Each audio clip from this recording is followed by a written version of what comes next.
We're back, and today we're talking about the greatness that is Dragon Ball. More specifically, Dragon Ball Daima, and more specifically, whether it's canon or filler. So without further ado, let's go ahead and get started. With the latest episode of Dragon Ball Daima, we are gonna get into some spoilers here that came out yesterday. We found out that essentially Goku went Super Saiyan 4. And of course, he broke the internet, by breaking the internet, some servers went down. But we all know how the Dragon Ball fandom, they love to say that they broke the internet, right? But regardless, it was a very popular episode. Super Saiyan 4 is finally canon. A lot of people are having this discussion whether it's actually canon or is Dragon Ball Daima actually filler. Because at the end of the day, Akira Toriyama wrote this, right? He did write the Dragon Ball Daima script. And let's actually pull up some sources here, right? Because at the end of the day, I don't want to just say things that are, essentially not true, right? So let me actually show you the sources right here. And we're going to start off with essentially Dragon Ball Daima right here, right? We see here from Anime News Network that during the Comic-Con, I believe, NYC Comic-Con, we do have Akira Toriyama in attendance and him essentially saying, he's currently working on Dragon Ball Daima. And, essentially you can read this, right? He essentially is involved in Dragon Ball Daima. So that alone would be enough for some people to say that it is canon, right? And in the case, we can also go here to the wiki page. You can see all the sources here for everything that they're claiming here. Akira Toriyama is also listed right here for it's written by, right? In this case, Dragon Ball Daima, and this is where this article is coming from. That's why it's on the wiki page. And the same is true for Dragon Ball Super, right? We know that he worked on the Dragon Ball Super movies, and that is one of the reasons why those movies are canon. And we can actually pull up quotes from Akira Toriyama himself. But on top of that, we can also go to the actual Toei. I have to do the web archive thing because the website doesn't actually exist anymore. But it is their archive. You can see it's from Toei, the actual official Japanese Toei website.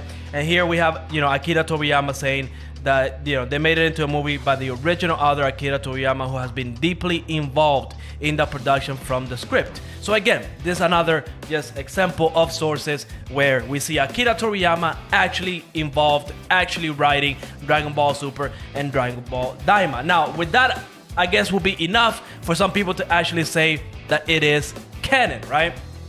And that's it, right? If that's all you require for something to be canon, that's good enough. Now, for me, I'm one of those believers that it is canon if the author writes it. Like anything the author of the series writes is canon. But I definitely do feel like there's some scenarios where it cannot be. It's essentially like another timeline, like another version of the anime that is not inside of the main timeline, the one timeline that we all are watching, right? Like for example, the Dragon Ball Z, like the original manga, and now Dragon Ball Super, who is a direct sequel to the Dragon Ball Z anime and manga, right? Because, for example, in Dragon Ball Daima, again, we finally got to see, again, spoilers here if you haven't seen episode 12, we got to see Vegeta turn into Super Saiyan 3, which is amazing, right? Because, again, I love Vegeta, but let's be real. When it comes to Dragon Ball, Vegeta rarely ever gets a W, and this was definitely a W for him. He achieved Super Saiyan 3, got a win, beautiful. Love to see Vegeta get a win. But when you actually think about it, this takes place right after the Majin Buu saga, and Dragon Ball Super takes place about 10 years after that, right? If I remember the timelines correctly. Well, why didn't Vegeta go Super Saiyan 3? And a lot of people like to argue, well, he doesn't need Super Saiyan 3. He has Super Saiyan Blue. And, he has Destruction Ki, blah, blah, blah. And I'm like, did you forget to watch Dragon Ball Battle of Gods? Or whatever the name is, right? The first Dragon Ball Super that came out, that was written by Akira Toriyama, that's known to be canon. The first movie where Beerus shows up, right? What happened in that movie? Because there was a fight between Vegeta and Beerus, and he did not go Super Saiyan 3.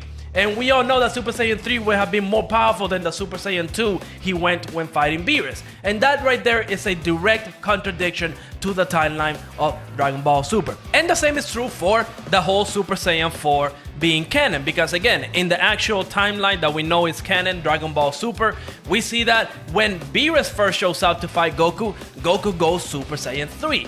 If he had the ability to go into Super Saiyan 4, well, he would have gone Super Saiyan 4 in that fight. But it seems like at that time, Akira Toriyama did not want to make that whole transformation canon, and maybe he decided to make it canon in Dragon Ball Daima, right? But again, it's a direct contradiction, which leads me to my final point as to how maybe this whole thing is going to end. Now, this is my theory and how Dragon Ball Daima is going to end, and I think it's essentially going to revert everything that happened in this anime, right? Like whenever they get their bodies back, heck, they might even go as far as making them lose their memories, and you know, obviously they're not going to be able to use those transformations like Vegeta going Super Saiyan 3 and Goku going Super Saiyan 4, because there's plenty of scenarios where they could have used those transformations in Dragon Ball Super that takes place later than when Dragon Ball Daima is taking place, and they did not use those transformations. So, and when you get to that point that you revert everything back like nothing ever happened, it does tend to feel like filler, because that's essentially